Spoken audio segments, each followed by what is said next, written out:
Hello, ladies. Welcome. Thank you for coming, Veronica, back to the Darlings. We must not have treated you too badly. No. And Angela, my dear, my Yes, adopted sister through my adopted sister.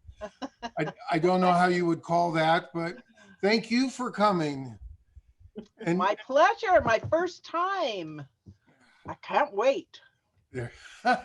well, I hope we don't disappoint. I'm gonna say we'll see at intermission how she still feels about it. Of course, after a couple cocktails, we always look a little bit better. Yeah, so cheers to you, ladies, and Cheers. And welcome. Yay! Cheers. So here we go. I know I'm starting early. no, I do want to ask a question because both of you start out so young. Angela, you were, 3.5. and you, Veronica. I was 6.5. She's always See, been older. you waited around. What? I know. What can I say? We didn't even come to America until I was 6. So, I mean, 7. Yeah, I was 7. And so both your parents, so what? Because I remember your dad, Angela, I'm going to show the pictures later. I love those pictures you ran across that your dad took on the set. What a find, huh? They're Oh, so I know. pretty. That's what I've been doing, going through old pictures that my mom had just laying around. And I will put those up because they're great shots because they're just me and Fess on the set messing around without the cameras or anything else. So, Yeah, they're really, really nice. My dad took them in. They had just trunks and boxes of pictures. My dad loved photography. And I've been going through it bit by bit. I come across stuff of Veronica's. We have a brother, Chris, and I've been finding the weirdest shots of him. And just, it's just fun to uncover all that stuff. but now what did they do before raising two very successful actresses? Well, my dad was, and he was a technical artist, and mom was a nurse in England and in Canada. But then to become a nurse here, you had to go through all the board stuff again because they didn't accept you as a nurse, if you were. So, and then Angela got her first interview she ever went on. So there you have it. And I was the Sparklets girl. I was on the side of a Sparklets water bottle. But that wasn't the first thing. Somebody Up There Likes Me was before that. Was it? Yes, and I went on the same interview. It was such a cattle call. The fact that you got it, and you were, 3.5? That was the first thing you did. Now, what about Whirlybirds? Because that was 58. That was the year I came out. 4, 5. Let's see. That would have made. I would have been a little bit older there. For it was in 1958. Did you say? Yeah. Yeah. So I was 6 there, so I was an old hand at being in the business by that time. Well, she was on A Danny. woman after my own heart. I gotcha. Yeah, I started Danny Thomas when I was 4 years old. That went for 7 years. That was done in front of a live audience. And Veronica started young too, though. I mean, 1957, I did Zangray Theater. Yeah. With Barbara Stanwyck as the guest star. So obviously you weren't asking your parents, hey, guess what? I'd like to be in showbiz. No, we had no idea. Just No started clue. out as modeling. It was totally accidental. My mom didn't know how to meet people when we came over from England. So she wanted to know how to meet people. And our landlady said, oh, well, the lady down the street, her daughter's modeling and stuff like that. Why don't you talk to her? What possessed mom to do it? I have no idea. I know that's so out of character for her. She was kind of a shy warrior. So you start off as baby models? Yeah, well, no, 3.5. And yeah, Angela was Sparklets. I did peanut butter. I mean, we did Catalina modeling, little swimsuit outfits and stuff like that. And it was pretty trippy. I put a lot of these pictures on our websites as, when we were real young kids. And that's really kind of fun to look through. I mean, Veronica's list of credits is like huge, and you probably don't even know it's her that you've seen in a lot of things.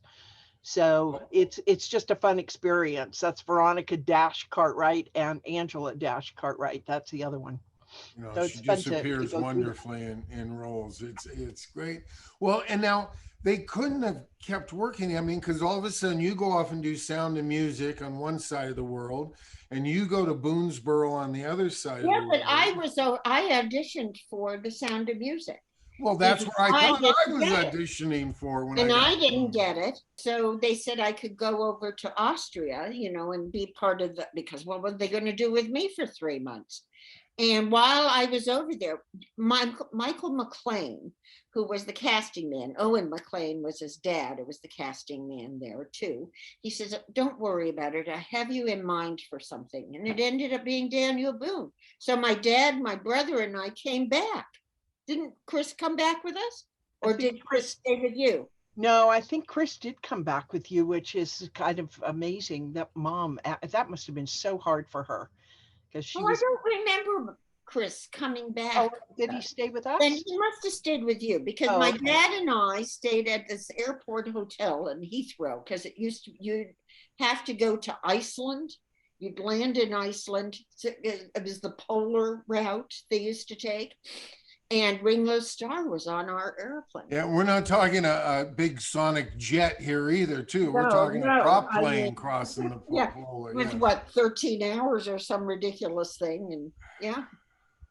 So then my aunt, I think, was the one who brought me to Kanab, Utah. Now you had auditioned for it and they said you didn't get it? I auditioned several times and Heather Menzies got the part that I was up for. And we had matching dresses. Yeah. And so Heather got it. And Heather Urich later in life. And then Darby was auditioning. He thought he was auditioning for Sound of Music, and he came in as lederhosen for Daniel Boone. Oh my God!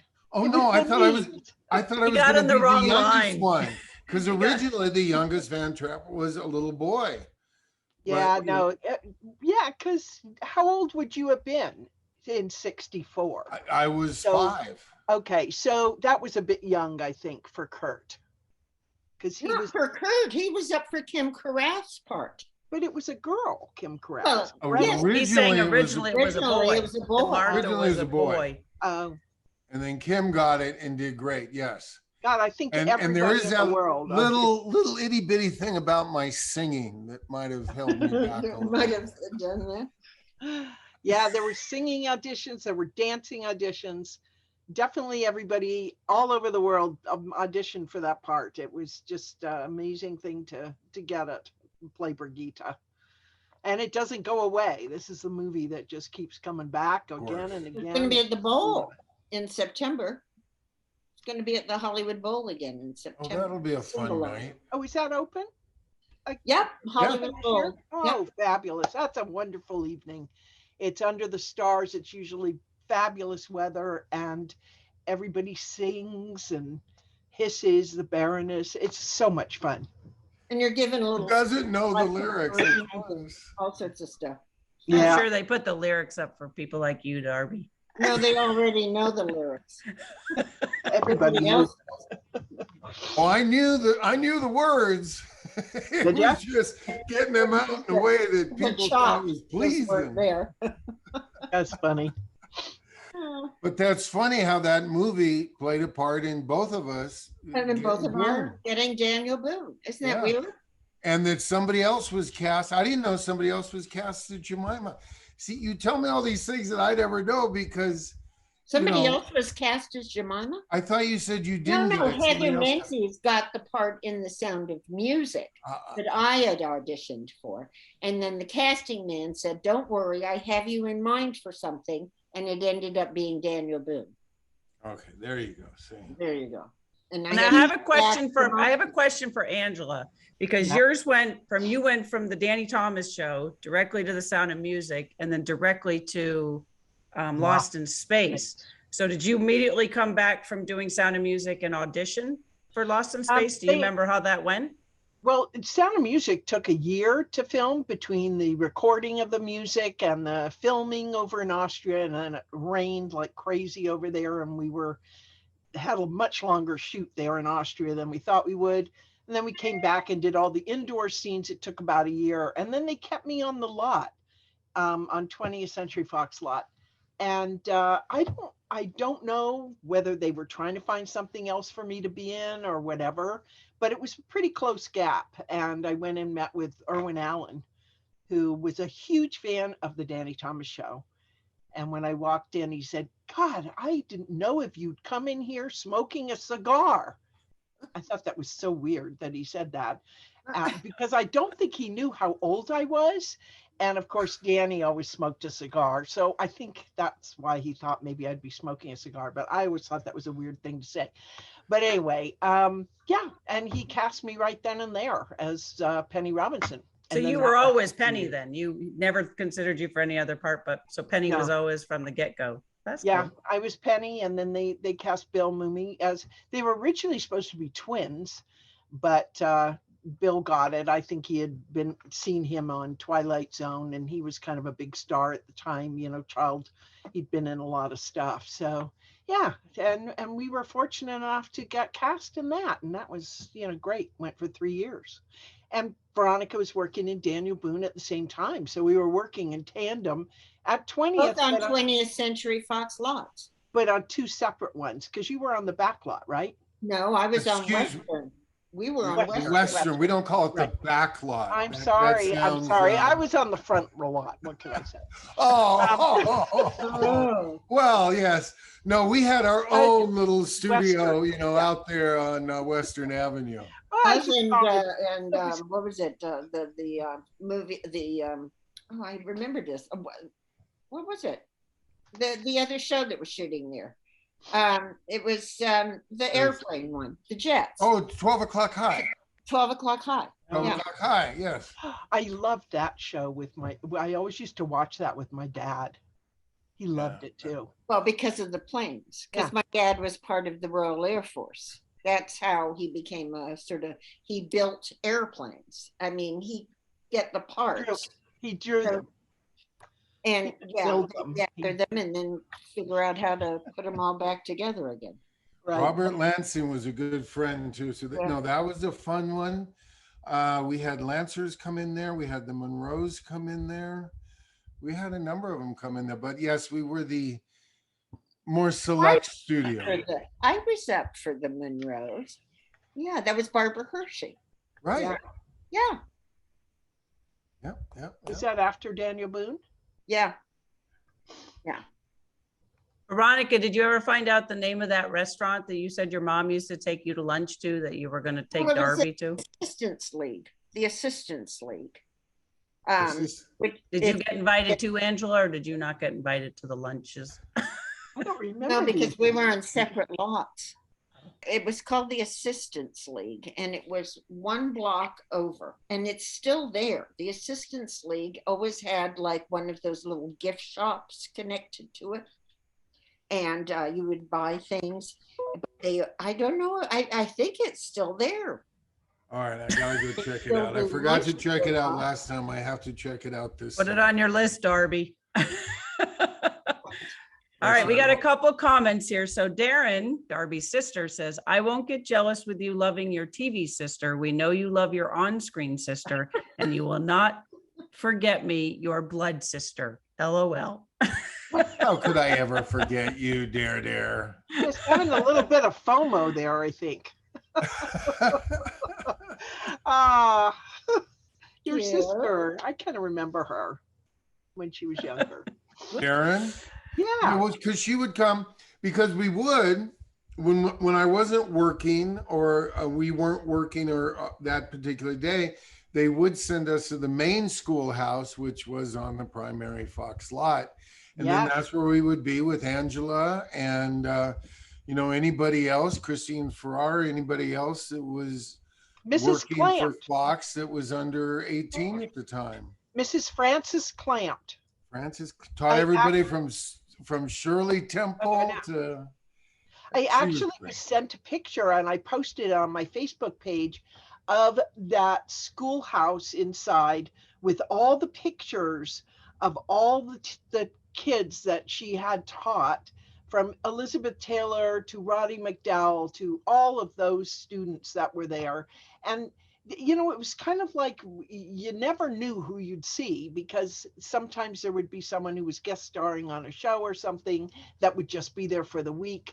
And we went, you know, on the lot when we were working in a trailer, but if we weren't in the episode that much, or, you know, it was a week off or whatever, we'd go to the main schoolhouse. But everybody had Frances clamped. And I always wondered what happened to those wonderful wood desks that were, you should look at the picture, because there's a big American flag. There's all the shots of all the stars. And then here is Frances sitting at her big desk, exactly how I remember her. And all those wooden desks had all the students used to carve their names into them. So that would have been, you know, Liz Taylor, Roddy McDowell, Mickey Rooney, all these people that she had taught. And I wondered, God, I bet they just trashed those desks. You know what? They probably did. Mike Farrell's a neighbor and a friend on the corner. Oh, I know Mike. I worked with Mike. Great guy. Yeah. And I remember the only time I was heading towards, I certainly wasn't doing Boone at the time. I must have been shooting something else, but I was heading towards the cafeteria on the lot, and they're like, no, this area, the whole area was cordoned off, and they were burying the time capsule from MASH. It was the last season. And they all, you know, the main stars had all gotten together and put something in the box and sealed it up, and they didn't want anybody to know where it was, and they were going to bury it. And it was all secret.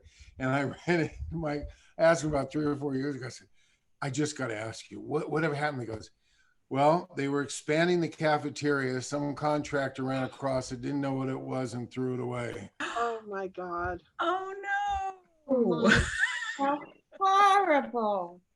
Horrible. He probably thought a singing frog was going to pop out of it. Yeah, just some old box or It just something. breaks you know, my heart. Oh Berry my God. box.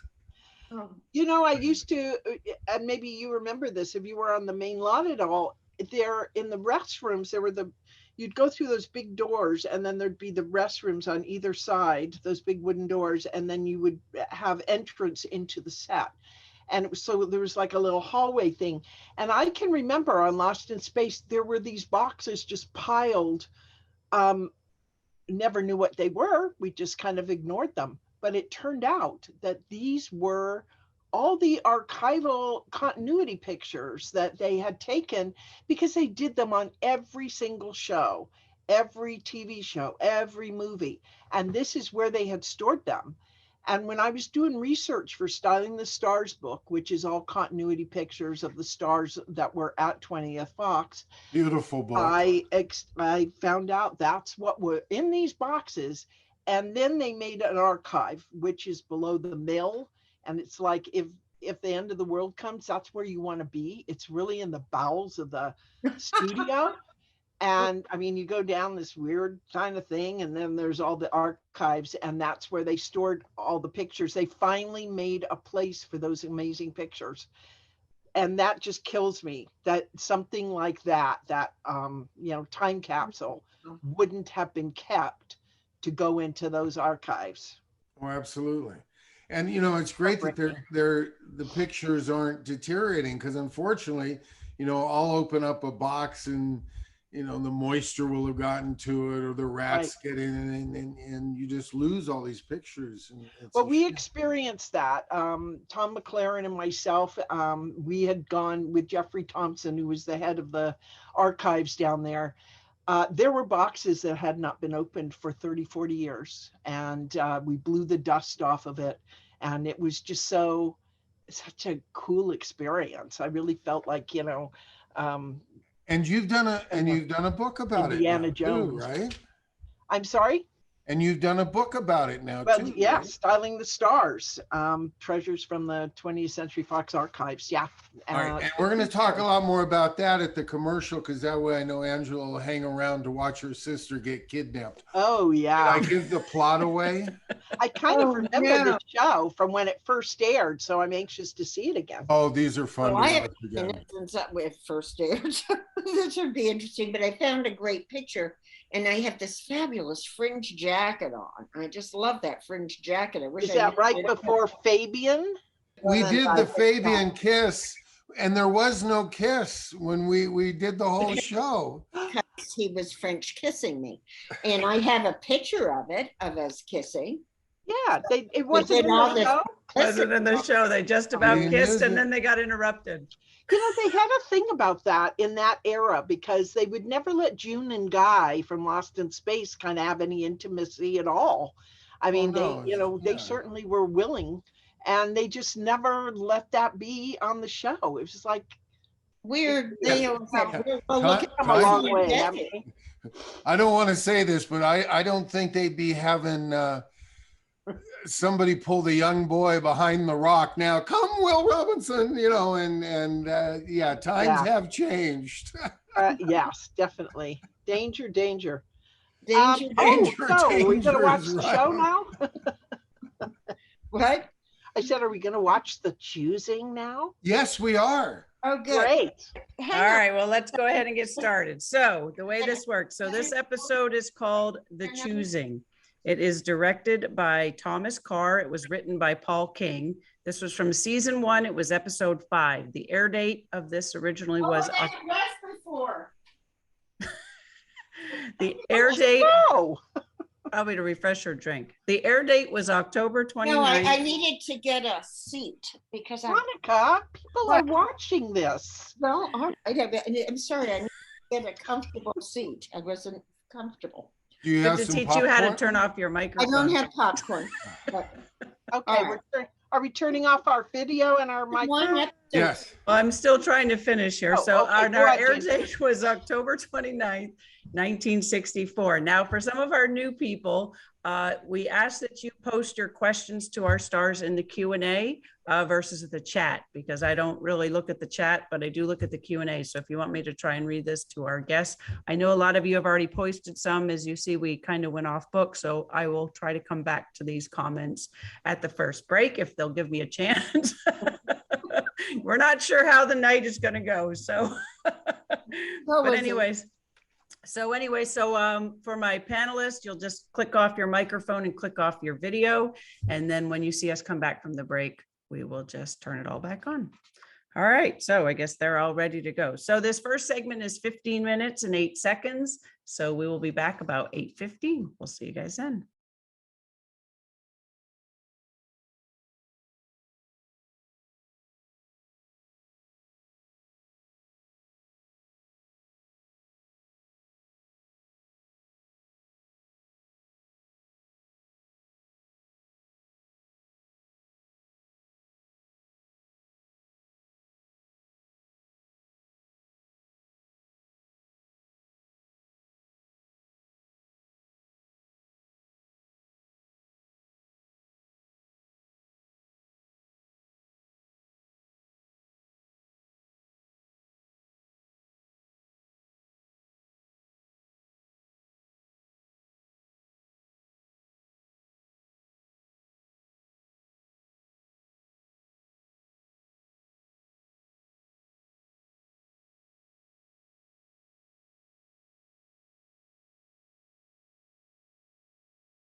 Oh my God. That was brutal. All that. But for those who don't usually watch Daniel Boone with us, it's not usually this violent. My God, in the first 2 seconds, they kill a guy, right? I mean, They killed a bear, they killed the Indians, she's stabbing her father. This would be so stressful. And now I know why you told me to get a drink before we start. Veronica? I had totally forgotten. And that was season 1. So it was before I had to kiss Fabian. You know what? I always thought the Solomon Grundy poem was something that Mom had come up with. It was like an old English poem. I didn't realize, I knew it when you were saying it. Not sure that was the best poem, though. You know, died on Saturday. Not sure that was a good one. Stanley Livingston's trying to call me. I'm sorry, I gotta go. Did you at least turn the ringer down, Darby? And My Three Sons. Oh well, I'm seeing if I can talk him into coming up to Kanab and having fun with us up there. Oh. And unfortunately, he just chose this time to call back. But hopefully, I'll get him after we talk. Oh well, it's another episode of Darby's Darlings and Dudes. So well scripted, so well put together. I forgot. I'm supposed to put my light back on. But can I say this? Yes, you can say it. Dang, you're good, sis. I mean, that was really a great, powerful scene. You made me like want to cry. I was like, oh my God, this is so I put eye drops in to me, but because my don't give away the magic. Come on. We just I just put my ear drops in my eyes now. I'm not crying over the fact that I was crying. She's talking I'm talking she about doesn't wear glasses anymore. Yeah. She was brave. Well, Veronica, do you remember filming that whole scene with Fess? I mean, that had to be pretty monumental. I remember we shot a lot of it out at that Fox Ranch out in Malibu. And of course, it would have been 110 degrees. But I mean, they always shot the winter stuff when, it was summer. So with the undergarments and the jackets. I remember being kidnapped, but we haven't gotten there yet. I don't remember all of that stuff with cutting his leg open and everything. Sorry, and I need to give an apology. I thought this was based on when the real Jemima got kidnapped outside of Fort Boonesboro, and the real Daniel Boone ran after her barefoot and tracked her down for days and rescued her from the Indians. This story doesn't seem to have anything at all to do with that. I mean, he's supposed to be so good with the axe and everything. I mean, right off the bat, he goes boom and he cuts his leg open. I totally forgot that. I have to tell you, I do think that Daniel made a mistake by taking his axe and throwing it into that tree. I mean, he might need that axe. I know, that's what that was not smart. Didn't he go to Boy Scouts or anything? I mean, I think he created the Boy Scouts, didn't he? He was the original Boy Scout. But Veronica, you handled that rifle when you had to shoot that bear. Do you remember going through those weeds and everything with that rifle in your hand? They gave us lessons in the very beginning when we did other stuff in Kanab, Utah, that we had to stuff the barrels with those long sticks and put in the gunpowder and stuff. So they gave us all these lessons to do, but I thought I handled that rifle very well. You did. I was impressed. At least they didn't show me skinning the bear. Now that would have really been something. And you know what? That was a big bear, and you only brought back a little bag. I mean, well, just the fat. I only needed the fat. Oh, Darby, can we talk for a second about the nipping goose? I didn't know you got goosed in this show. What the hell was that? Oh, and Albert hated that goose. They must have gone crazy when that goose started hitting your face. I know with our bloop, man, when she did anything, they were like, oh no, beat the chimpanzee. So why was that goose nipping you? I always remember Albert saw me going, they always said never work with children or animals. Animals. What a mistake that was. I had Darren McGavin say that to me when I did a Disney movie with him, and it was like the first day, and there's 499 turkeys and me, and he looks at the director and goes, "Never work with kids or animals." I'm like, "Thanks, I'm right here." Wasn't that W.C. Fields that said that about the children? Probably. I think so. I think it was. Well, that was quite the dramatic, wasn't it? I can't wait to dramatic. We're only halfway through. So sorry about that. I missed the cue on the first one. So I just let it play, which was fine. So we'll just probably play it till the end from here on out. Oh, did you? I thought there were 4 breaks, and I'm like going, God, this is a long show. It was a quick dip, and then by the time it went by, I went, oh, I guess that was supposed to be my break. Well, we'll let it play. Now, I have been looking at the questions on. I know a lot of people are asking about Angela's art behind her. Oh. Do you want it? They want to know if they can buy it. Do you sell it? A lot of people are saying how much they enjoy it. Oh, that's great. Yes, actually, AngelaCartwrightStudio.com. I have art, I have jewelry, I've got autographed pictures, and now a good time for the plug. Yes. The brand new, hot off the press, pre-order Lost and Found in Space 2 Blast Off into the expanded edition. Look how thick this book is, guys. Oh.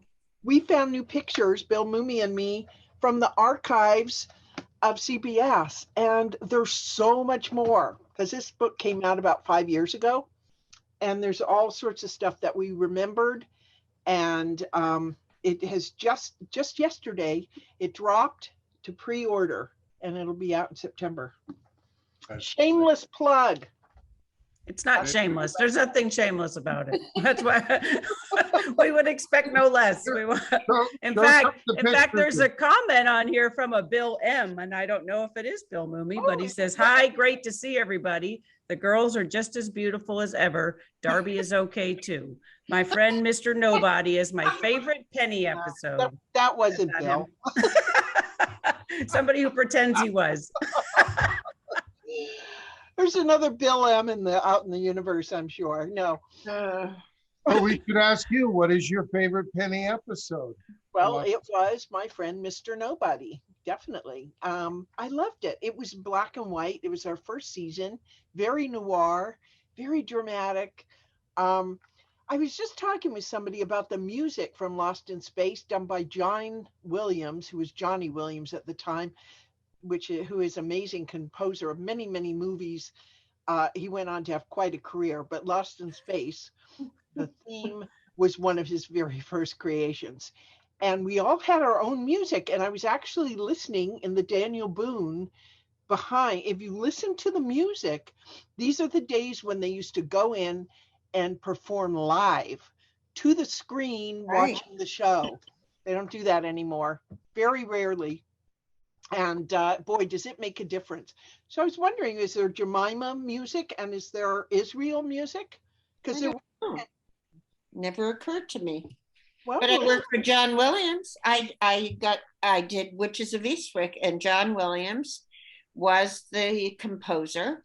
And I had to sing America the Beautiful. And I went in, and John Williams was sitting, it was at 20th. And he sat at the piano and he says, well, let's see how it goes. Because the person that they had done the soundtrack was very high pitched. I said, that doesn't sound like me at all. And so they said, well, go in. So I went in with John Williams and I sang America the Beautiful. And he goes, well, that was just perfect. 2 octaves lower than I've ever heard it before, but I liked it very much. He said, well, let's see how low you could go. And he played piano. We were, oh, down here. It was so much fun. We had a great time. But I actually got to do it with John Williams. Yeah, that was very cool. Okay, why don't I read a couple comments here? So Brenda Mudrex says, I love Angela's white hair. It looks so soft and neat. I want my hair to turn that color when it starts really turning. So she likes your hair. Good luck, because I don't think we have any control over that. Now, I always love Veronica's hair because We See, always mine is, this is natural for me, this is but I natural. People just think my she takes dad. highlights put in there, and she doesn't.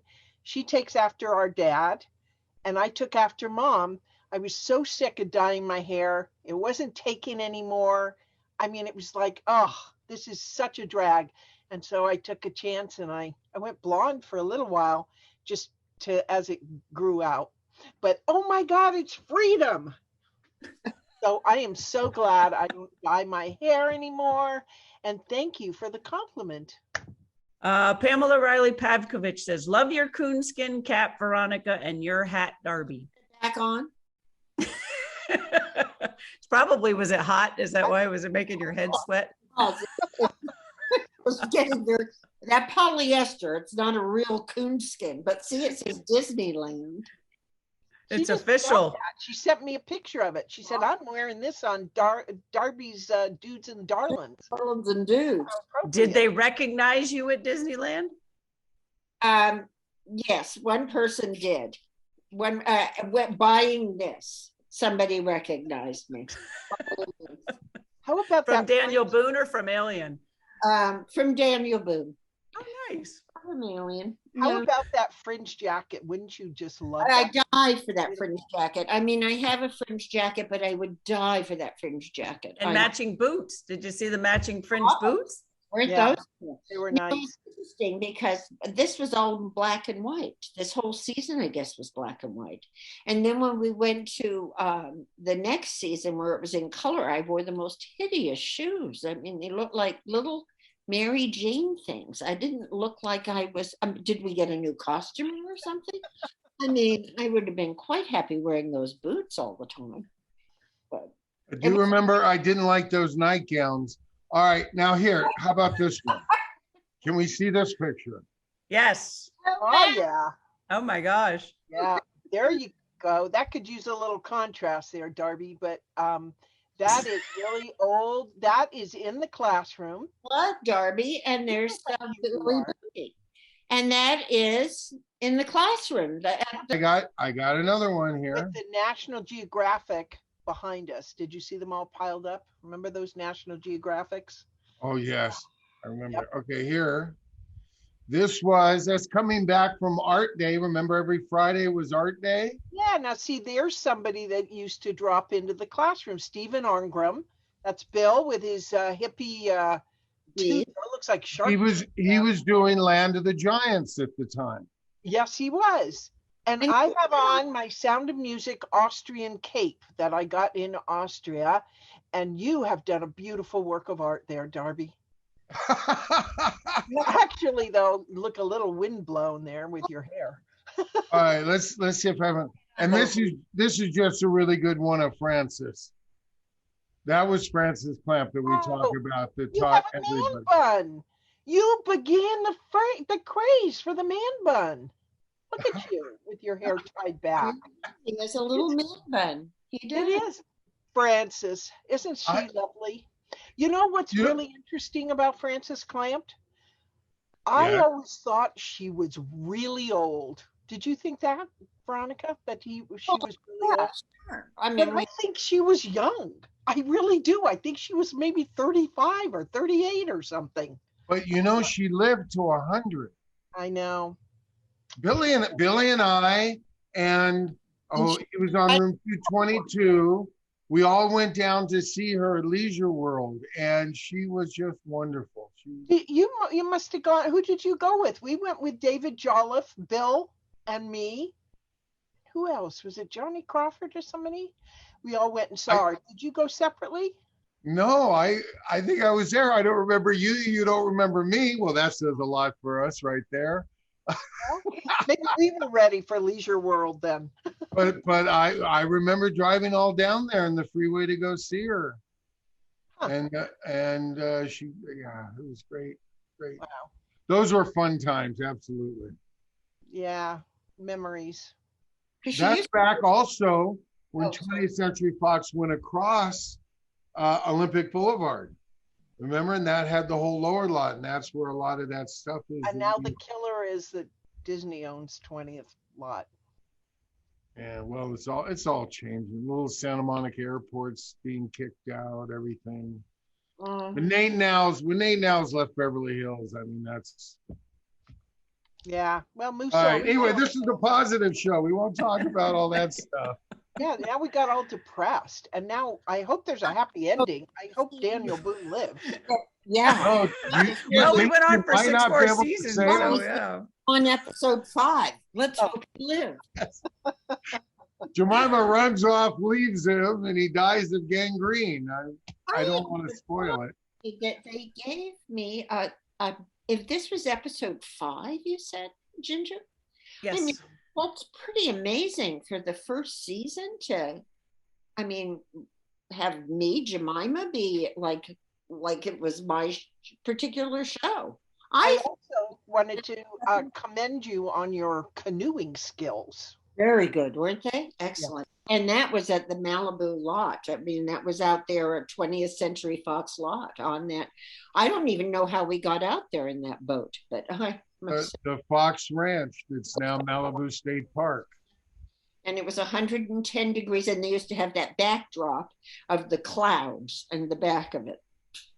And just to be clear, because a lot of people ask, the whole scene you did with him against a tree and everything else, that's on the set. That's not outside. Downstage, I'm sure. Yeah. The magic of movies. Yeah, I'm pretty sure that was. I mean, I know us climbing out of the boat, that was on the thing. But then us climbing up, where you saw those fabulous moccasins and fringe jacket, that was on the set. And that was a backdrop. Right. Oh, yeah. Bet they didn't know that.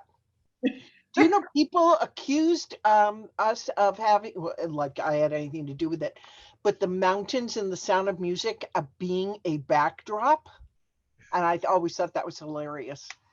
Wrong, it wasn't. But this was in Daniel Boone. Because that was all obviously mostly filmed outdoors, right? Now you had a studio there that you were working in, didn't you? For Sound of Music? Sound of Music. Sound of Music. Oh, yeah. Sound of Music was the indoor scenes were done on the 20th lot when we returned. All the outdoor scenes were totally done in Salzburg, Austria. And, you know, I lead a tour of Salzburg every year with craft tours. And everything looks exactly the same. But I've got all sorts of stories and memories I tell on the bus. And it's a blast. We have so much fun. We sing. I'll be posting a link for that for everybody, but I think you got 3 tours lined up, right? And one's already sold out and they're in November and December of this year. You go over there? Yeah, apparently, crossing our fingers that, you know, everything's okay to go. When do you go in November? Because I'm going in November. To Germany or where? England. Oh, England. Come join our tour. I'll get you on there for free. I know people. It depends when you're going. I go the end of November through December. All the Christmas markets are open, and that's, you know, part of it. And I was going to hang out for a week after and go and stay with my friends on the houseboat and everything. I could meet you over in Austria. Sounds good. We'll talk. I guess this is a question for you, Veronica. Somebody wants to know how it was to work with Ed Ames. They loved Mingo. Of course, because they wouldn't want my opinion. You already say you don't remember anything. So you and the goose, not the Mingo. And I remember. Ed was just picking at my face. I didn't remember. Okay, those things you block out. And I remember. He was great. I liked Ed Ames. He was a really nice guy. I mean, he was terrific. And he had a great singing voice too. Did you ever work with him again after the show or run into him or anything? Then we did we went up to the winery and everything where Fess was. And they used to have on Thursday nights, they used to have a singing thing where they'd come out and play piano. And Ed was up there because we were doing this documentary on Daniel Boone. And Ed started singing. I mean, he had an incredible voice. I mean, we all stood around and we had to sing Daniel Boone Was a Man, and none of us knew the words. It was hysterical. I actually have that video of us trying to sing. Oh, you need to post that, Darby. That's funny. Trying to sing the theme song. We didn't know it. Bess finally just turns and walks away. Oh, it was very funny. And then Ed Ames, I mean, I always remember that Johnny Carson he did with the tomahawk. Which, oh my God, it was hysterical. So that's a classic, one of the Johnny Carson things with Ed Ames. But I think it might still hold the record for the longest live studio laugh on television. It was unbelievable because he had to throw this tomahawk and he threw this. Thank God it wasn't Johnny Carson standing there. The worst, I love when people ask me, did you ever see that? No, of course I didn't see. He had to come back to the studio and work the next day and be on the set. And Veronica, as you know, they were jokesters anyway on that set. They certainly were. Oh, heavens to Betsy. So he hit it and missed the target? Is that what he did? Missed the target right at the crotch. Angela, don't tell me you've never seen Ed Ames throw the tomahawk. You can find it on YouTube. Just look under Ed Ames and Johnny Carson, and I'm sure you'll find it. You never live those things down, do you?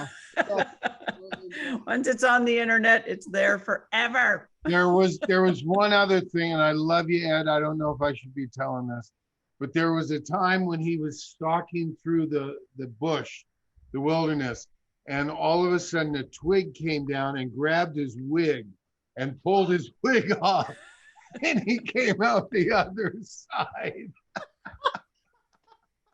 Oh my God, that is hysterical.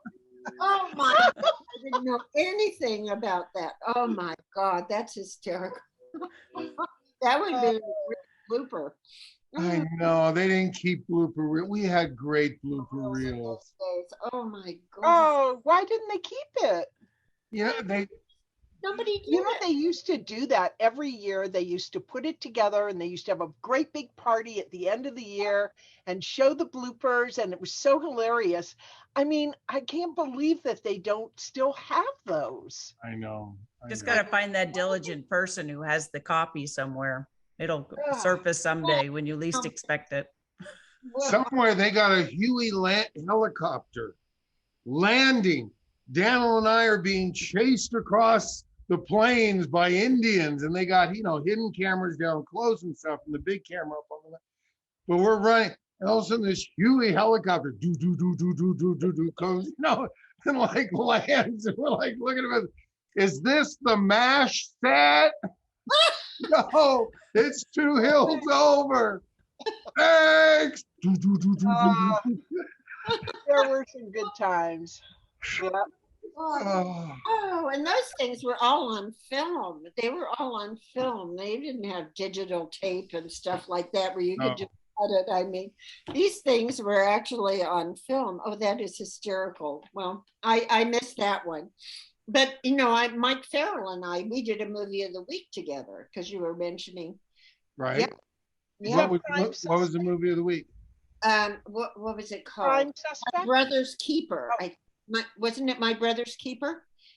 I don't remember. I thought it was Crime Suspect, but maybe not. Let me see. It was. I told you she has a lot of credits. She's gonna have to look up which one. This is Mike Farrell, and he was accused of being a child molester, and I was married to him and our daughter. It was Prime Suspect. No, it was Prime Suspect. Yeah, that was when he was accused of being and falsely accused, and it was Prime Suspect. I guess that was it. But I thought that was the British series with Helen Mirren.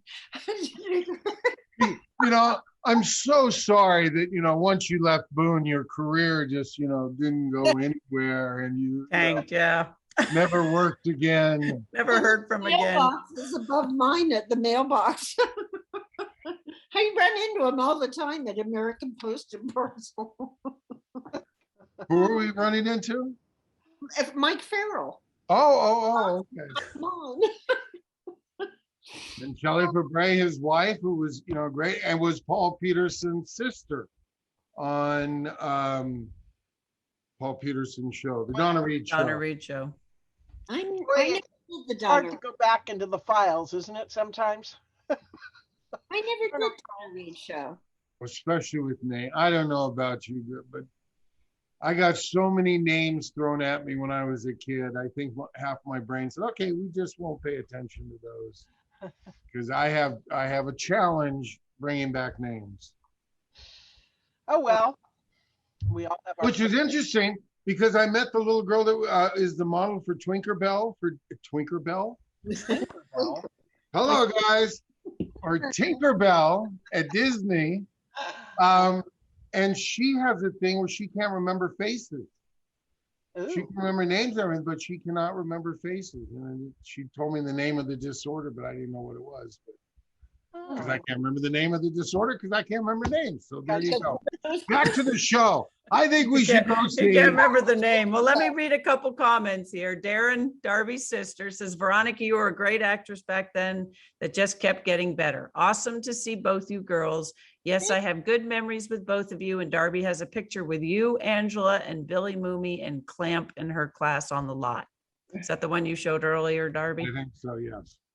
All right, I'm just behind on these. Karen McGowan Caddis says, Veronica, did Fess give you tips for doing the scene where you cut his leg? I was horrified. Yikes. Was Fess a jokester at all? I don't remember. I'll say one thing. Can I just say one thing that's so interesting? In movies today, you see everything. You see the blood. You see the everything. And it's just as powerful to not see that and let the actor make it happen for you. I mean, I was cringing. I thought Fess was really good too. I mean, between Veronica and Fess, I was like really imagining. It's using your imagination to really kind of see it instead of like having it laid out for you. You know, Angela, that is an excellent, excellent point. That's what, when people come to me and say, you know, we love those wholesome films and all that, and it's sometimes hard to define what that means, but you're absolutely right. You know, nowadays we would see a knife going into a flesh pack and blood squirting everywhere, and I like that. All right, here. Talking about aliens. You're gonna love this one. Here, I got to share this one. Is it? Am I sharing it? I don't know. We saw this one. This is the one with Veronica, Darby, and Billy Mooney. That's not me. That's Darby. Oh. No, I guess you already saw that Billy one. Mooney. All right. Who was on the left? Angela. Oh, was that you, Angela? Wait, Yeah, that's Angela. where was that? Nice. That's why I showed it. Hold on, let me go back. There. Oh, sorry about That's that. me right there. There's Angela Darby. studying. These are the desks she talks about that everybody carved their names in. Here's Billy Mooney. This was my teacher. I don't think it was Billy's. I think that was mine. We all had our separate teachers on the set. I don't see a teacher in this picture. Yeah, what are you talking about? Are you What? seeing things, Darby? Oh, you're looking at a different picture. This is you and Billy, right? Yeah, and And the you. National Geographics. Okay. Yeah. Yeah. Which one are you talking about? I don't know. It makes it sound so interesting, though. I was talking about Finger there, Darby. this Well, there. picture. There we go. That's not Oh, Mr. no, Plant. that's the woman that went to who was that woman? I That's know. not. That's She was- is that Mrs. Deckert? That's She- not Mrs. Clamp. No. She was a teacher. Here's Christine this is- Farrar. She was married to DeLorean. And here I am trying to do math. Billy Mooney, Angela, you, and some lady with glasses. And then here's some of the pictures you were talking about on the Yeah, wall of different, the wall. Tammy Locke, of all the different kids and She stuff. had them of every single student, but you know, Shirley Temple had the biggest picture. Hers was an 11 by 14. Well, she built that studio, let's face it. If it hadn't been for Shirley, none of us would be here today. Were you talking guys about our compared? childhood. Were you guys on the set compared? I had my not dialect guy, but the script guy. He's always, if you blew a line, Shirley would have known that line. All Is right. that what he said to you? Oh yes. Oh, a lot of times. Shirley would have known that line. She would have been prepared. And you said, well, surely she should have. That's what I say. Are you sure she was saying Shirley would have known that line and not Yeah. Shirley you would have known that line? Words matter, Darby. Airplane hadn't come out yet. Oh, okay. Pam G in Montana says, amazing work on reciting Solomon Grundy while operating on your paw. How old were you then? This is great fun. Enjoying you all here in Montana. Thanks for joining tonight, Pam G. Well, what year was this? 60? That I would have been. I think you were 14 or 15. No, because I was 50. It was 64, so. Yeah, 1964. Yeah, I was 11. So you would have been 31. Because 15? you've always been older than me. All right. 15. Jesus. That's sister talk. I have 2 older sisters. So, Uh, 1964. This was 64. You would have been 15, Ron. I would have been 15. Wow. Wow. So did you already know the Solomon Grundy poem, or did you have to learn it for No, this? I had to learn it. No, I learned it for it. I didn't. And as I said, I thought it came from Mom, but it obviously came from Veronica just rehearsing her lines. And your mom must have just liked it and just kept reciting it. It was like an English poem. She used to teach us poems all the time. So that's what I thought Solomon Grundy. And I knew that poem. So I heard it somewhere. Well, I must have been learning it over and over and over again. Yes. But that must have been really tough to be, because you had to be emotional, you had to be sticking Yeah. a knife in him, and you had to be reciting it. That had to be really a really tough scene. But you don't remember the day you actually filmed that scene? That's why she has 3 primetime emanations. Let me say Ginger, are you getting me to drink again? I swear you shouldn't be I know, it's doing all that. my fault. It's Children do Ginger's not fault. have garbage in their head, and they learn by just hearing. I mean, learning lines was not really that difficult when we were children. It's only when we get older we have all this stuff in our head, and it's harder to remember and memorize. That's my opinion. I mean, Mom used to read, I don't know if she did this with you, Ron, but I used to be in the bathtub and she used to just read me the lines every night that I needed to know from Danny Thomas. And then I would know them, but I'd know everybody's lines. Everybody's line. Like, And they would correct tell all you, that stuff. don't tell the older actors their lines. It's not Exactly, yes. polite. Yes. And I'd be sitting yes. there and they'd be up on their line and I would be able to tell them what it was. I mean, I certainly wasn't trying to be an asshole, but No, it was easy. Mine wasn't in the bathtub. Mine was on the way from the top of Bel Air to Sunset and Western Avenue. She Did you would do read the me- bathtub with and the lines were read to you, Ron? How did you learn your lines? Oh, I was older, remember? We didn't do that time. You read your own Yeah, line. I'm just saying, what you took a shower? I don't remember. When I was younger, I used to go to Frank Wyckoff and I would go over the lines with him, like for children's hour and stuff like that. I remember doing that. But no, Mom used to just go over the lines with me. I mean, I remember, I could read, so I would read them. And, I could read too. I'm just saying. but I didn't have bathtub time. I actually have a shot of me where I'm like 5 in the bathtub and Mom's got the script. That's really why it's so clear in my mind. Wow. That's how I went over my lines. But we'll forget about the show. It's already I know. the clock. Oh, I'm sorry. Go. Let's go. Well, one last comment before we move on. So Veronica, I guess we know where you ended up when you did leave the show, because you had that big piece of property that he already had in your name. They were already marrying you off in episode 5, and then that was your undoing. And then Fabian came along and Bob Logan came along and, well. Apparently Fess did it on his own and never consulted Well, no, Becky Boone about it. They'd gone off to Kentucky. That's how they knew. They consulted about it. But she didn't Wow. care That- about that me. was- She only cared about him. So You just took over that land. What can I say? There you go. Go Now we ahead. know where you had lived happily ever after. Tomahawk steak. Everybody was disappointed when he threw the axe that the log didn't split like the open. And the opening scene That went. was not smart, Daniel. What if you need that to fend off? Maybe that was the setup. We'll see the payoff in a minute, I Animals. guess. It was just stuff is what it was. his skills. All right. On that, let's go ahead and continue. I'm going to go ahead and just play it all the way to the end. So Okay. it'll probably be about another 25 minutes. So you'll All see right. the credits play and we'll just play it all the way to the end if that's okay with everybody. Okay. So here we go with the last two segments of Daniel Boone and the episode The Choosing.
believe it or not, we couldn't remember the words to it. I should have looked I that love up. that. And a dream come truer was he. I love that. I thought that was so cool. That was back in the day of the great theme songs, you know? Yes. Everybody had a theme song, definitely. That was cool. That was. And I have again, a question about the, and you might not know the answer, but you might. The scene on the river, was that done in a tank? Or was that done at a natural river? I wasn't there for that. And I know there's no rapids like that at Malibu State Park. So that was probably done in one of the tanks, I would think. Well, the water looked super grubby. Well, that was the coming out of the reeds. That was, I mean, surprisingly, we didn't get anything considering I know. right at It's all mossy and stuff. that lake that they had. But I thought it must have been a tank too, because it looked quite real and he kept going underneath the water. It was pretty cool, actually. Yeah. Probably a tank and guys there with boards making the waves and the wind and the. I did that and Beyond the Poseidon Adventure. It's the tank. Maybe it was the same tank. Certainly could have been the same water. It was awful. How many days were you wet for that one? Oh, the whole movie, the whole shoot. We were soaking wet. I'm surprised we didn't all end up with pneumonia or something. What a treacherous shoot. Which brings me to something interesting. I was going to say that in these older days of classic television, I mean, Fess did that himself, you know. Of course, it was cut together. It was probably a shot of the rapids, and then he may have been in this tank for the close-ups or whatever. But still, it was a very, you know, he used a lot of energy, and, you know, it was really, I don't know, actors were just tougher in our day. What can I say? How can I put that gently? I think you're right. I think you're absolutely right. Did Veronica have someone, that stunt person, when she fell down? No, she did it herself, damn it. Yeah. And here, I'll show you. This is your picture that your dad took of that very Oh, we're only getting a portion, Darby. Ow. Darby, big build up, and then I know. No delivery. I beg your pardon there. no, you want to see it. Big build up and Ta-da! got the one. And I found these in a you know, one of his, remember the packets of printed pictures used to come in, Yeah. and I found there were like 2 or 3 of them. There's one of you eating an apple. Do you have that one? Yes, I have that one too. Probably in the same condition. Hold on.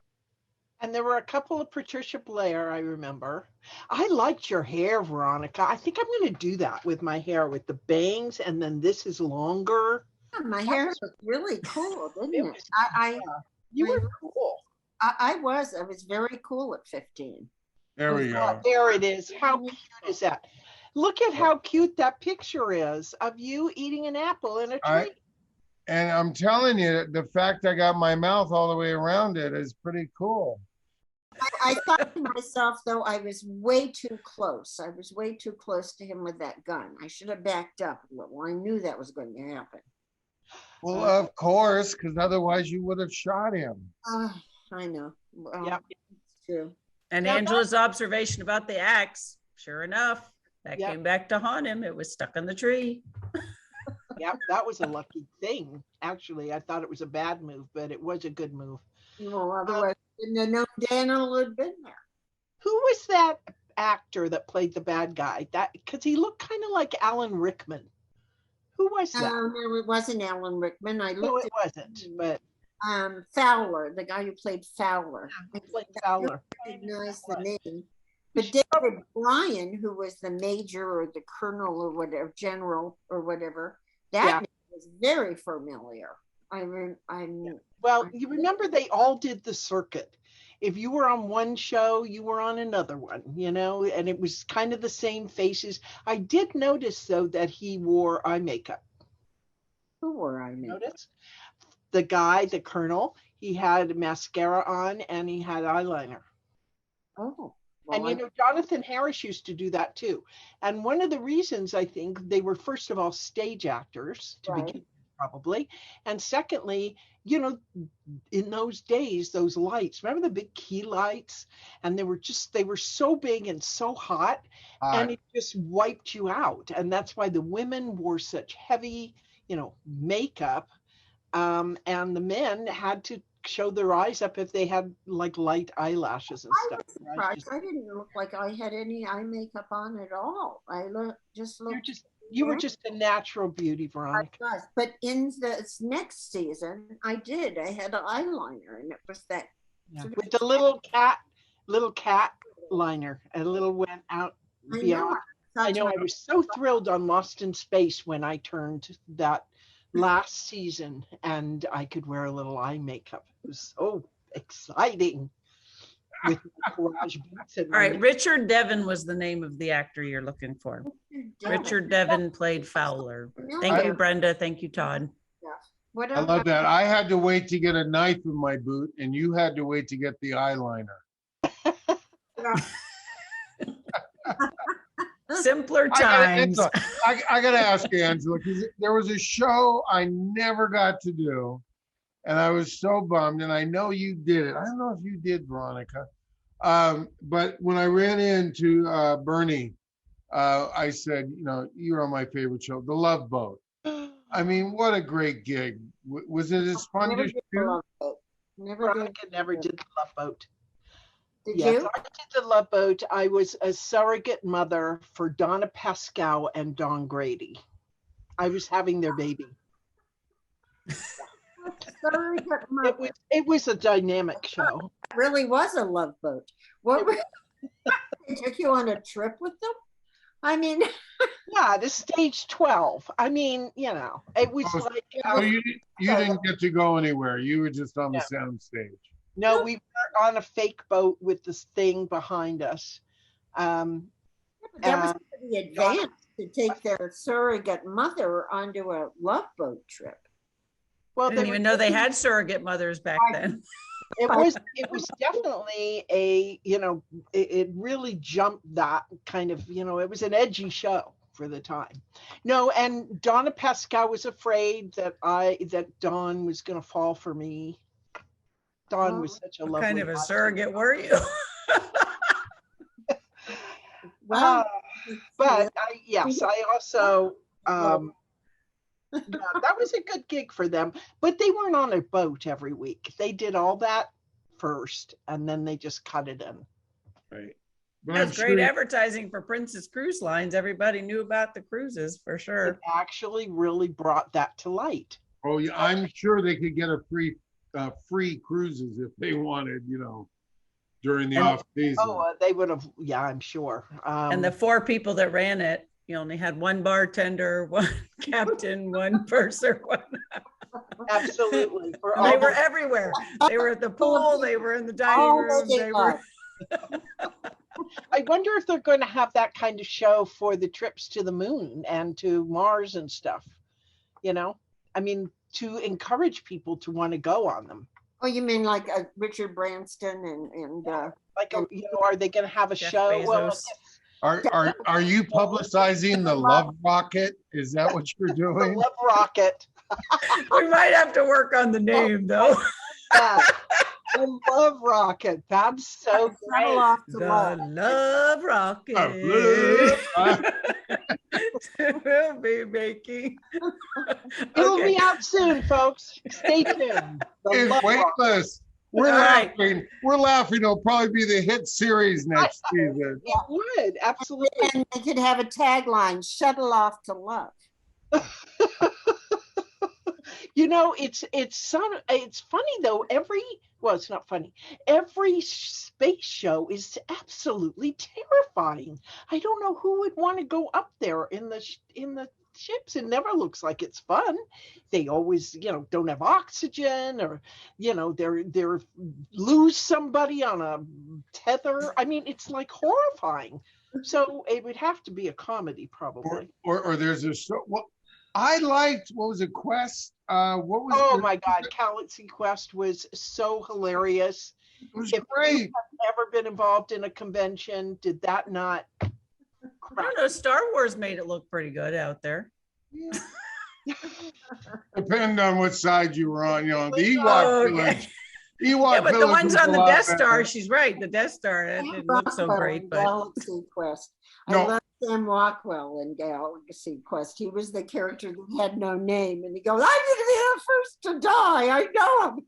I don't have a character name." I mean, it was so. Oh my God, he was so worried about. Veronica, we don't even want to talk about your experiences in space, okay? I mean, come on. That's true. that's why it's terrifying. Thanks to you and your people out there Yeah. with the. I know, with They're the the great white creature. shark of the ocean, keeping people off the beach, doesn't look like a fun thing to do, does it? Well, I mean, maybe when you're floating around on the love boat or whatever. The love rocket. I mean, Love rocket. you're around and you're in, on G-force, and you can. I mean, maybe there's exciting things to do. Well, anyways, I have a question for Angela. Stacy Schaefer Yeah. wants to know, I enjoyed you recently on Buzzer's broadcast of the Match Game / Hollywood Squares Hour. Any fun stories from the game show circuit? All I can say is they're absolutely terrifying to do. They're all good actors up there because it's terrifying when they call on you. You're like, oh shit, what if I don't know the answer? The most terrifying was Family Feud, I've got to say. But fun stories, no, don't have any. Now, your Family Feud thing, who was on your team when you did Family Feud? It was for charity, and we went up against Batman and Gilligan's Island. And guess who we lost to? Gilligan's Island. Yeah, we did. Well, they had But who was on your team, though? Who was? We had June and Marta and Bob May and Guy Williams and myself. And Guy, it was the last time I saw Guy. And that was, we won several. We went pretty far, but then we lost to Gilligan's Island, I think. I don't know if I'm wrong. Somebody who's seen it will tell me. And for those who don't know who Bob is, Bob was the robot. Bob May, yeah. And He was the guy who wore the costume for the robot. finally came out because for years we were told never to say there was a man in the robot suit. They wanted you to really believe that there was a robot. And you know what? People believed it for years. He was so proud of that role. He really believed that he was a robot. There's actually some funny stories about Bob May in the book, the Lost and Found in Space book.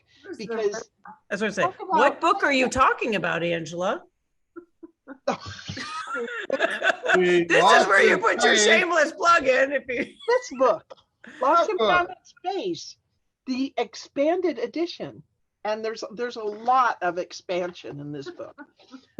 We found so many new pictures and stories and experiences. So this is on pre-order on my site, AngelaCartwrightStudio.com. Now, is it only on your site, or can you order it through Amazon or anywhere else? Well, eventually. The signed deluxe version with extra bits, bonus bits, that's on my site. Are you throwing your bits in there, young lady? Yeah. That ain't fair. Throwing bits and pieces. How can I compete with your bits? Come on. You gotta come up with some. Have maybe a little axe keychain, or maybe a goose. Oh, be good for you. We've been down that road. We had the goose on this show. The goose was going to make an appearance, but the goose was actually on vacation this week. So was the goose a regular or just in that one? No, he's a regular. See? What was his name? Until he was axed. Axed to leave. It's so funny. They called him Hannibal, but I don't know what his real name is. Veronica, just between you and me, I think Angela never watched our show. You can't say that. She just watched a whole episode, so now you can't say that. Now she did. Watch Lost in Space. I used to watch Lost in Space. Come on. Hey, what are we talking? 50 years? We're doing pretty good with our memories. Are you kidding? I took Prevagen. So Angela, so since Darby always talks about his experience with Hannibal the Goose, do you had a Debbie the Bloop, which was Judy the Chimp? Is that what that was on Lost in Space? Debbie was a very, very popular animal. And after Lost in Space, she was the face of Planet of the Apes. They actually took her face and made a mold of it and made a lot of the other molds from that. And she was the star of Daktari. So she had a long career. Wow. And then probably about 20 years ago, Bill, I got a text from Bill and it said, Debbie is dead. Debbie died. And that was very sad. But she lived a long life. She was really good and patient as hell because she had that helmet on. And she was pretty good about that helmet. Bill didn't get along with her as well as you did, though, right? I remember. I was the one that was supposed to be the zoologist. That's right. I played a genius zoologist. And obviously typecasting. I never knew that. But no, he got along great with Debbie. He just 12 and you were a genius zoologist? Yes, I was. And that's why I went to space with the family, because we all had our great things about us. Because otherwise you would have been left behind. Oh, well, no, though. She is a genius zoologist. That's right. I'm not sure everybody in the cast was a genius, but anyway, that was who I was. And that's why I had Debbie the Bloop for many years. And then one year she wasn't on the show anymore. And it was probably eaten by a vegetable. No, I think it all came down when the llama was cast to work with Jonathan Harris, and the llama was mean and spit at him and stuff. And he said, no way am I working with this llama. And so they recast it, and a man with a purple face. I can't remember the name of that show with the llama, but Dr. Doolittle. It was Dr. Doolittle, and it was the Push Me, Pull You that they were using. He went on to have more parts after he was let go on Lost in Space. And then all of a sudden, Debbie the Bloop, she wasn't around anymore. And I hated that they didn't have us bury her or didn't say goodbye, Debbie the Bloop. I mean, it's just like, what do we do? Eat her for lunch? Well, what about Jemima Boone? Nobody. Well, now you know how I feel about Jemima. One day she's just not there. No, she ran away with the cute, guy. But they never Fabian. Went to Kentucky. Oh no, the Blue. Actually, the real Jemima wasn't there a story about the real Jemima, and she went on? Was the only person left who took total care of him until the day he died. Until the day he died, went and stayed with him in the house. Yes, absolutely. And she's the one that didn't leave Boonesboro and waited for him. Married? Wasn't she college educated though? I thought she was college educated. Not a genius though, I bet. Not a. She was college. Not a zoologist. She was college In space. And then came back. Yeah, there was some really interesting story about Jemima. You should know that story and tell that up in Kanab when you're up there. She was college educated, but they never even said that in the show that she'd gone off to college. I just didn't exist anymore. Well, and there are some experts that wonder how legitimate of the job, which was interesting because that's who he ended up with out of all his kids, 10 kids. But there are a few people that try to say, wait a minute, he was with the Indians and captured for 2 years when Jemima was born. But that's up for argument. Well, wait a second. Did Daniel Boone have 10 kids? Yes. Okay, Daniel Boone did not have a very big budget because they only had 2 kids on that show. Well, there was 3 and they eliminated one after the first episode. Yes, we had 3 in the beginning when I was Nathan Boone and there was another kid playing Israel Boone. Oh, you were Nathan and then you became Israel? Yes, during the pilot. Oh, okay. Was that an out-of-body experience or? Just No, tuned in we next had to week. do a fire. And we You'll were- have to read my book, Angela. You were a cute kid, though. Oh my God, you were darling. That platinum hair is great. You were very cute, and you're a nice kid too. I'll say that. Veronica and I knew him, and he was a nice kid. Whatever happened? I know that. Well, I didn't go any farther, did I? Well, we have a lot of comments here. Are Here they- was one. Pamela Riley Pavkovich said, Angela, what was it like working with Dr. Smith? An experience. No, he was very he was a very professional actor, and he knew that if he didn't make something of that role, that he would be written out. Because if you've watched the pilot, he actually killed somebody and was a stowaway, and Right. it was a very serious show. And he went on and created this kind of Dr. Smith comedic character. And Irwin saw the ratings going up, I guess, and said, keep that character. And then it just got, crazy. And he became like, he wrote a lot of his own lines. And we would always laugh. And he would turn to us and say, oh my God, this is the silliest line, and giggle to himself. And I loved him. He was a great guy. He really was. You were kind of wondering why they never just offed, the doc. He always caused them so much trouble. It's like, okay, I know, right? But Yeah. it's all about the ratings.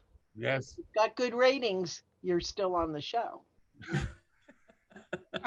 All right. Todd Newport says, Kanab is really cool and great to attend. Darren Hinton says, this is so much fun. Cartwright sisters are awesome.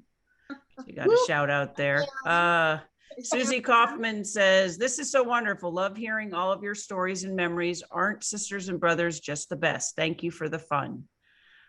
John Barnhill says, such a great show today. My television viewing as a kid centered around Lost in Space, Daniel Boone, Land of the Giants, and Bonanza. And you have reminded me of all. Bonanza because of the last name Cartwright.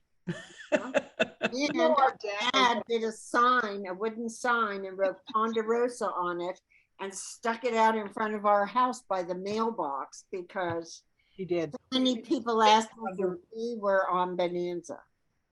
Big Bonanza fan. But neither one of you was ever on the show? Nope. I was never on. No, but my dad wrote an episode and he sent it in, and we're watching Bonanza one night on television, and Dad goes, well, that's my episode. Somebody totally swiped it, never gave him credit for it. And we were watching my dad's show. He pulled out the script. It was Do you remember which episode it was? I no, can track but it. I can find out for you. track it down because we had the script somewhere.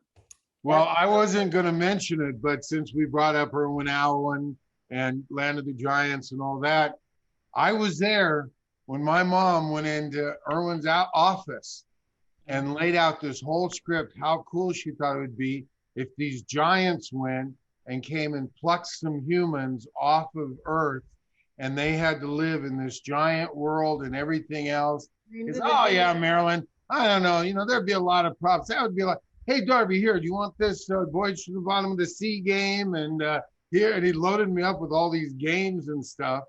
Walked out, and yeah, like 6 months later, Mom was on the lot, and there was a sound stage that said closed, and there was never a closed set to my mom. She just would go wherever she wanted to. And she walked on, and sure enough, there was a big pencil, and there was the big this and that. So like your dad, yeah, never got any credit. Yeah. That's Hollywood. At Dollywood. All right. Greg says, I am a first-time attendee, but I truly enjoyed the experience. Thank you all so much. Well, glad to have had you here, Greg.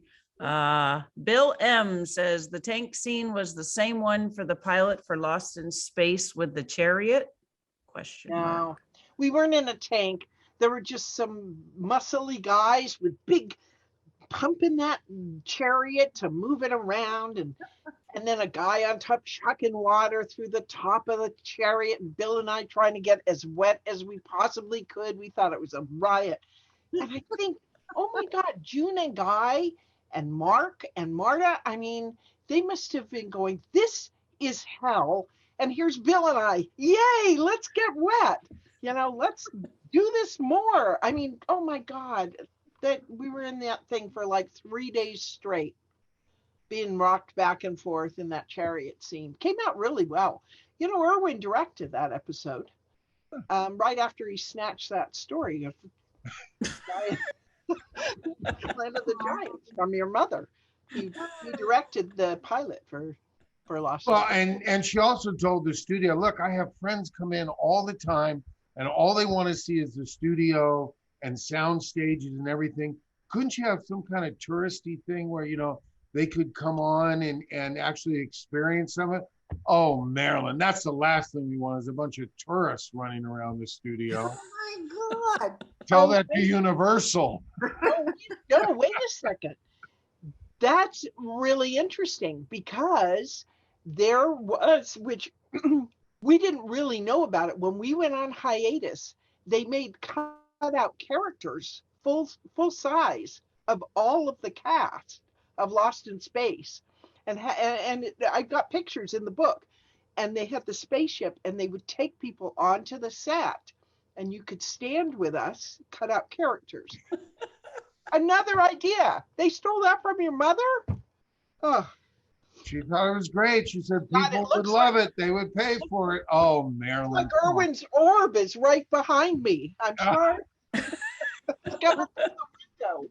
Am I not telling the truth, Irwin? Come, bring me your orb. I know. What is shining? Oh, that's really sun or something coming through it's getting my backlighting. See how beautiful my hair looks with my backlighting? I think it's a reflection. All right, well, we'll wrap this up quick then. So Okay. Carla Craybaum says, thank you, Darby and Ginger. So good to see Veronica and Angela here tonight. I enjoyed watching Daniel Boone. God bless all of you. Karen McGowan Caddis reminded us about Darby jumping off the roof in one of the episodes where Fess caught you. Did you really do that? Yes, although Ted White, when I talked to him, says it was Ted that really caught me. So I have to take that one apart and really take a look at Fess's it. double. Yeah, Ted was Fess's double from the very beginning. Wow.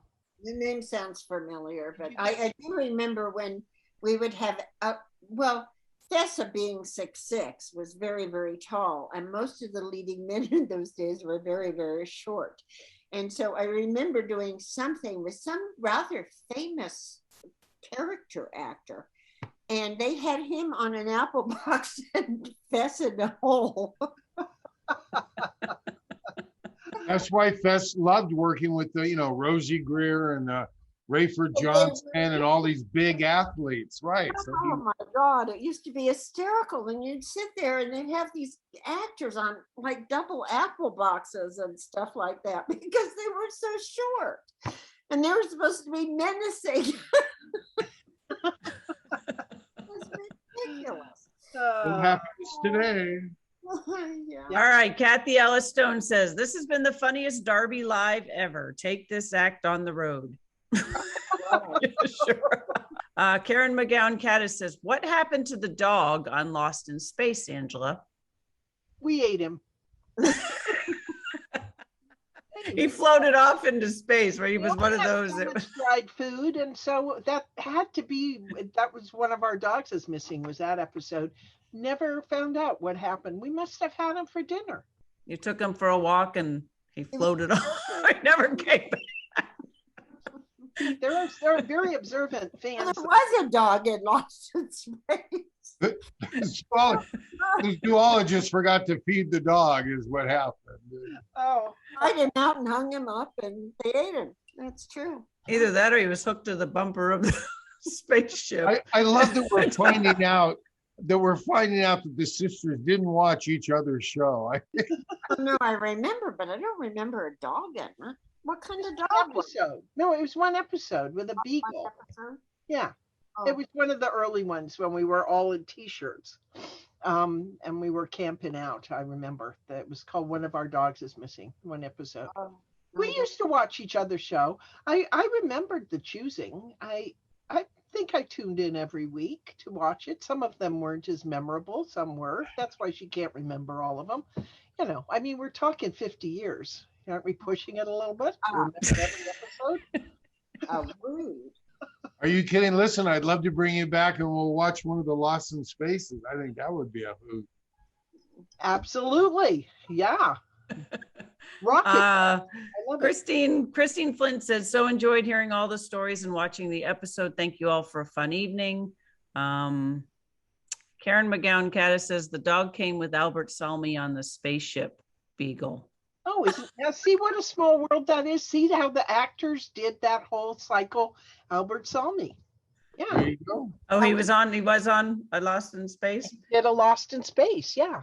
And where he was, I can't remember his character. It was a show. I never on Lost in Space. I never was on Lost in Space. No, you weren't. Albert Salmi. Yes, I know, but I'm saying we all did the circuit. Where the hell was I? I don't know. You did do Danny Thomas, though. You were a brownie, remember? I did. Well, I did several Danny Thomas shows. Yes. Oh, and you also did the Hitchcock thing, right, Angela? You did it first, and then you did the bird. No, we were on it together. We were sisters. It was the Schwartz methicillin method. I know that's a mouthful, isn't it? It was an episode that you had to carry a snake. Yes. And carried a bowl with God, we've been on so long my light went away. Whoops, I'm on the battery.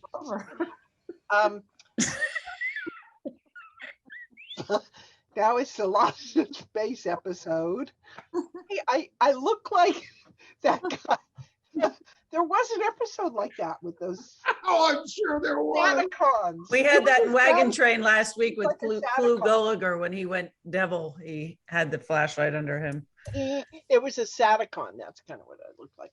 Anyway, seriously now, what were we talking about? We were talking about the Schwartz methicillin method. Oh yeah, I carried a bowl of snake, and then for some, I thought, oh my God, I have to handle a snake. So Mom took us to a pet store. It was on Van Nuys Boulevard, and we walked in, and my mom said, my daughter here has to carry a snake, and she's very nervous about it.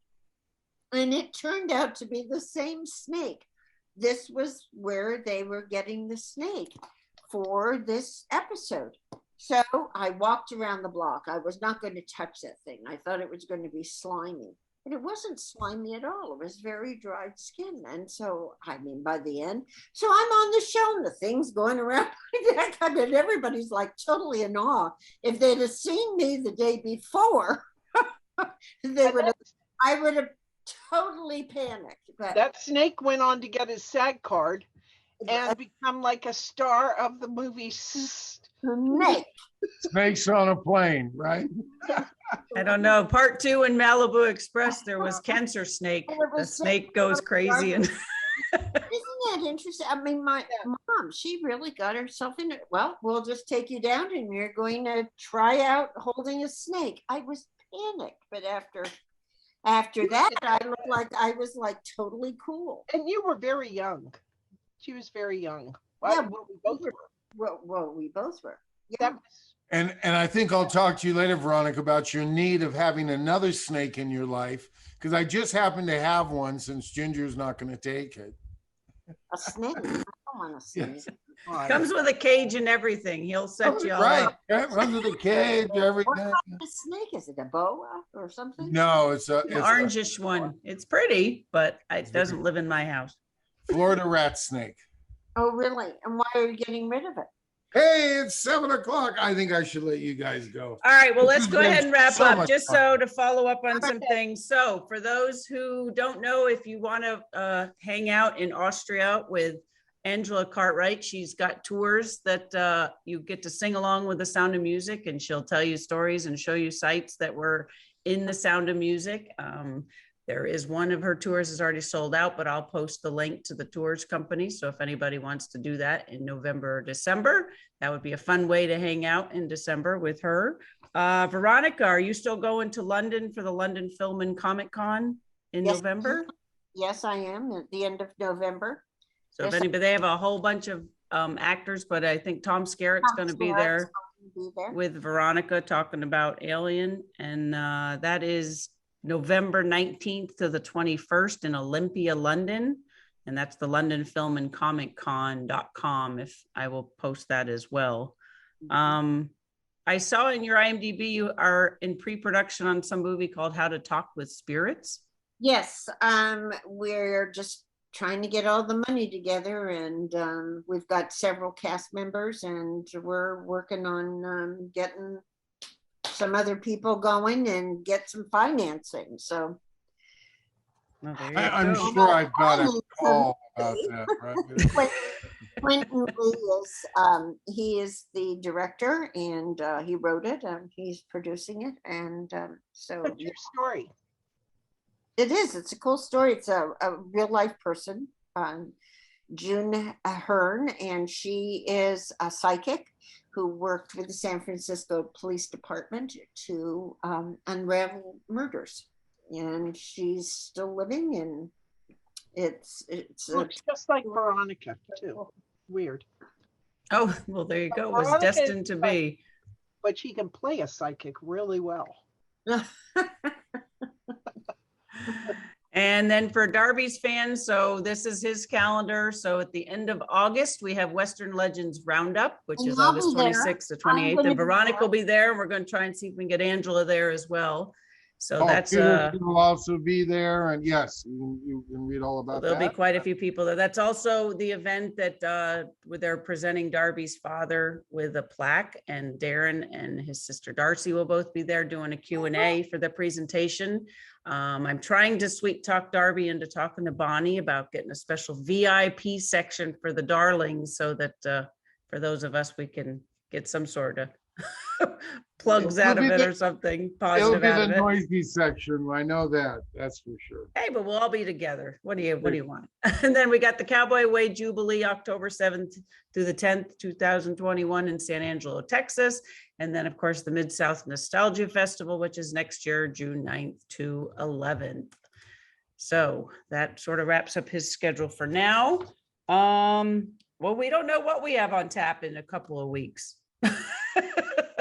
Oh, and I just found out. Darby, we've been doing these sort of marathon. We've done a whole bunch of them in a row. So, And I gonna just have to found see. out and committed to in September doing the Western Heritage Museum and their big banquet and show and stuff. But we'll talk about that later.